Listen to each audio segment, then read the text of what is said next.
c'est une formule qui est complémentaire au coaching individuel dont on est habitué de faire comme coach professionnel.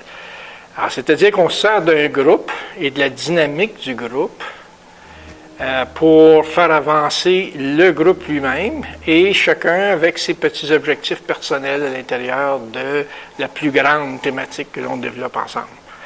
Alors, ça fait, c'est sûr que ça tient compte de l'apprentissage des adultes, donc on a beaucoup par le partage de chacun, beaucoup de contributions de chacun des participants, et on fait appel normalement aussi à du action learning, c'est-à-dire qu'on intègre entre les sessions de coaching en groupe, on intègre les notions de ce qu'on a appris, ce qu'on a le goût d'essayer entre les groupes, entre les sessions des rencontres.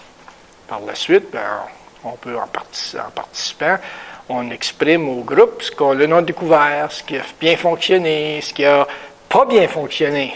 Alors là, ça nous permet de recevoir le cumul des gens autour de nous, de leur propre connaissance, leur expérience, et le partage est très fort dans ce sens-là. Ce qu'on demande, c'est qu'il y ait plus ou moins les mêmes hiérarchies.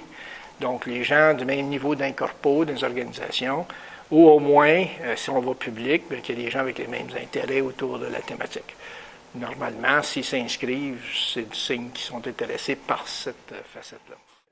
Le ROI autour de ça est très bon, parce que pour le prix à peu près d'un groupe, tu peux avoir à peu près l'équivalent du prix d'un coaching exécutif, comme exemple facilement.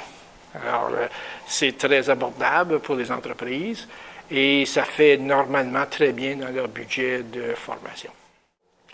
Alors, c'est sûr que l'écoute est totalement nécessaire et une écoute assez approfondie. Ce qu'on appelle souvent, les gens vont parler de deuxième puis troisième degré d'écoute. Tu n'as pas le choix. Tu as 10 personnes autour de toi, 8 personnes autour de toi qui ont discuté. Et toi, ton rôle demeure un rôle de coach. Quoi que tu fais beaucoup d'animation, donc de facilitation de rencontres, ça c'est le deuxième. Il faut que tu sois très à l'aise avec ça.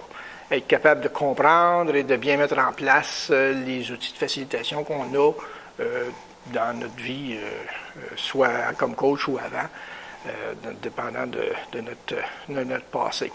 Alors, l'écoute, c'est sûr, le sens d'être toujours là, prêt, d'avoir l'énergie pour le faire. Il ne faut vraiment pas attaquer des groupes quand on est fatigué ou on a passé trop de temps à d'autres choses avant, parce que c'est très important d'y mettre toute notre attention au groupe durant le temps qu'on les a là.